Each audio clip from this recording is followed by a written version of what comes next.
Punta muna kami ng kapihan. Ilang tao? Ito yung hallway. Doon kami lalabas sa maya. So, punta muna kami doon. Tahimik. Okay muna si ate. Nakalabas ng aking pasyente. Dito. Yan, dyan.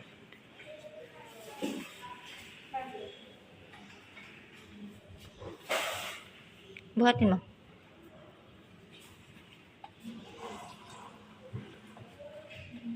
Ang aking pasyente ay nakapagkape. Ako ay inom niyan, di si ate. Bawal pa rin siya niyan. So, yan. Yan yung mga kwarto. May mga laman yan siya dyan. So, paggabi, tahimik talaga. Tara na. Yes. Ha? Kailangan namin ang aming option sa bill. Room 421. Bye-bye. Siya lumalay. Huh? Diba? Dami na ano. So, madali lang sa atin kasi pa-exit na yan. Ito na ang aming room.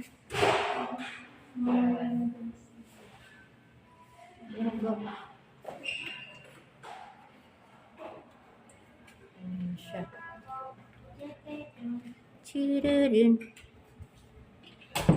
Uwi na kami sa aming room.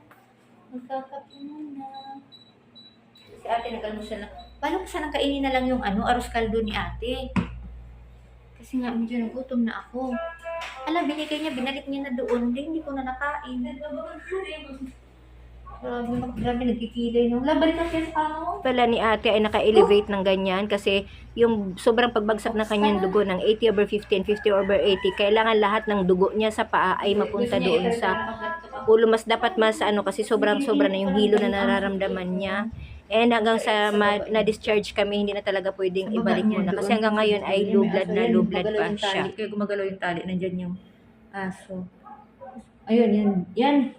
Busos niya, tin. Wala siya dyan. Oh, ayan. Tano dito yung mga condo dyan. Yan. Tapos doon naman yung Arca Street. Doon kami ni Happy nagpunta na wala naman parang makainan doon kasi ang meron doon is Max Restaurant. So, naghanap kami. Napunta kami ni Happy sa kabila naman. Wala, no choice. Jollibee na lang kami bumili ng hapunan. Wala, di rin Happy na ubos yung yung manok. Ako kasi yung burger steak. Tapos kape yung manok. Mas iba talaga pag may sabaw, no? Hindi, naubos na. So, thank you Lord God. Ngayon, malalaman nilang mamaya kung magkano ang bill namin. So, ang card pala ni ate, nakailang gamit kami sa card niya. So, hindi ko alam kung may natira pa. Pero ang alam ko talaga na is 68,000. Tapos, ang sabi kasi sa amin, last bago kami nag-admit ay, meron na lang natitirang 28,000. So, pag nag-exit sa 28,000 na yan, magka-cash na kami. So, ganun yun. So, dasal ko na lang. Sana, hindi ganun kalaki. Yung alam kong pag mag-exceed, kakayanin pa ng budget namin. Kasi pag hindi, si Edsel babalik sa kumpanya niya, siguro mag-uutang siya doon. Kasi kung mag-loan pa kami, masyado ng ito matatagalan na. So, yun ang pwedeng maiwan kami dito. And may card pa naman si ate na may laman na 10K. Siguro sana kakayanin ng budget namin ngayon. Kasi ako dala ko naman yung budget din. Pero sana wag kasi sayang din yung pera magamit. So sana lahat makover doon sa natitirang 28. Sabi ko 28,000, 26,000. Pero dahil nga yung kwarto namin ay nakasolo kami and ang price nito is 2 for every yung pag-stay namin every day na ito, 24 hours is 2,400. So, malamang dito kami madadali and naka 3 days kami. So, sa 3 days na yan, magkano na? Plus pa yung sana talaga, kakayanin talaga.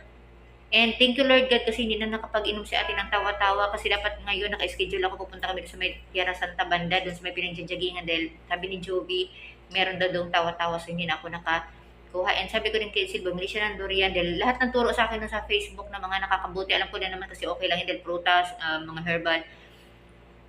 Sabi ni Edsel, tayo bibili ng durian, mag-aamoy pag kinain dyan. Pero okay lang naman kasi amin naman yung solo naman namin itong kwarto. Yun nga lang, kasi yung aircon. So, yun. Kinakabahan ako sa bill namin. kakatawag lang. Yan. Na, ang tanong nga, ay, Diyos ko, Diyos. Bahala na, basta importante ay makalabas na kami kasi ang bahay ay nagkakagulo na. And yung mga alaga, kawawa na. And yung aking mga tanim ay kawawa na. So, the whole time talaga, no, hindi ako nakakapag-video. Gusto ko sana mag-video ng gabi, mga proseso, paano. Siyempre, minus pag dinadalaw na lang si ate sa mga nurse kasi siyempre ayaw mag-video sa kanila na may ganun. Kanina, buti na kanya naabutan pa rin yung busis ng doktor kasi naabutan niya ako nag-video. Kaya sabi niya, nakatutok ba sa akin, mami? Sabi ko, hindi po, sa akin po. Kaya pinakita ko sa niya, okay na, kasi camera shy ako. Kaya, inon ko na lang para yung boses niya marinig. So sa ngayon, thank you Lord God. Hintay na lang namin si Itzel. So, babay na lang muna sa ngayon. So, ang sakit nga ni ate ay dengue. Ang dengue ay napakadelikado para talaga niya na sakit. Hindi siya basta-basta. And pag once bumababa, kailangan talaga ang pasyente ay laging hydrated, laging inom ng tubig. Pag inom ng tubig, nakamonitor kung ilan ang ininom, tas kung ilan din yung iniihi niya, kung sumusuka ba siya or kung pupo siya, lahat yung nakamonitor. So, ang dengue pala ay wala talagang ano pa na gamot. Ang ano lang sa kanya is, ang pwede lang is paracetamol kasi nga sumasakit ang ulo, nagdalagnat ka. And syempre, dahil nalagnat ka, ang safe lang naman gamot is paracetamol. And si ate pala, tinuturukan siya ng gamot para doon sa kanyang sikmura. Tapos, yung pagnanam pala ni ate, hindi siya sa baba, is kulang pala sa atin ng multivitamin. So, yun yung unang sa Dexus yung yellow ate. Vitamins pala yun, multivitamins, yun. Kasi yun yung nararamdaman niya. So, ngayon, dahil malabas na kami, ang imintin siguro namin, meron kasi kami B-complex sa bahay, yun na lang siguro. Kasi yun yung pamamanhid, pag yan, nangangapal. And pili ko stress na rin. So, ngayon alam na namin, ngayon ang pinaka-basic na mga gamit namin sa bahay, necessity, kabilang na ngayon ang off lotion. Hindi na siya mawawala. Kung dati, di ba, alcohol, lipstick, pabango. Ngayon, meron ng alcohol, lipstick, pabango, off lotion. Kasama na talaga yun. Kahit mahirap, mayaman, kailangan talaga yun kasi ang dengue ay walang pinipili. Diba? Lalo na tayong mga mahihirap, kailangan nating mag-ingat kasi ang mahal ng gamutan, ang mahal ng madengue. So, lalo na kami, nandito kami napunta sa private. Hindi ko na lang, good luck na lang talaga. So, sabihin ko, yun ang tayo dinadasan ko. Pero okay lang kasi at least, ayan, natin. Pang thumbnail. Okay lang, happy na lang. Ang turok. Ang mga tulong para sa dingding ay masasakit. Ang mga tulong ikaw sa Wednesday ng kaibigan. Kinakanta niya kasi ako yung kinakanta ni Alex sa mama niya. Ikaw si Pinty. Ginagawa niya, ikaw si Mabel. Walang kaibigan. Ako wala kaibigan. Marami akong kaibigan, pinipili ko lang kasi the more na marami kang kaibigan, stress. So, mas okay yung elementary ako, may one best friend. One. Pero marami akong kaibigan, pero isa lang talaga tinatawag kong best friend. Nung high school naman ako, marami akong kaibigan, pero 3 lang yung ginawa kong best friend. So, nakalukulo pa. Nung ngayon nang matanda na ako, ewan ko kung mga best friend ko sila, pero nakakausap ko sila. Kasi madami ako. Madami siyang kaibigan. Mabilis kasi ako. Pala kaibigan niya naman ako, pero may mga nangyayari kasi sa buhay na natuto ako kasi ayoko yung, lalo pag may pagtalikod mo, may marinig ka na hindi mo nagustuhan. Tapos, iniisip ko kagad, so ginawa nila sa grupo namin. Pretty sure, pag ako nakatalikod, gagawin din nila yun sa'yo. Ganon yun. So, masyado akong judgmental, inuunahan ko lang. Diba? Inuunahan ko lang. Kaya sabi ko, ganito pala sila. Okay. So, magkakalma na ako niyan. So, hindi ko na sa tinutuloy ng best friend. Friends na lang. Yun. Pero okay pa rin yun, diba? So, babay ka na muna.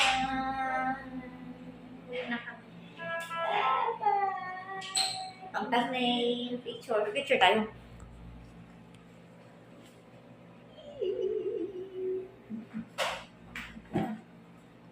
So, yan natin yan. Masilaw siya, masilaw. Lang. Hindi siya lumasilaw. Hindi tayo makaka-aura dahil.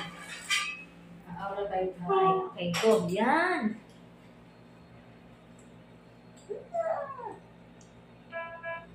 Bye. Lahat ng bags. All my bags are packed.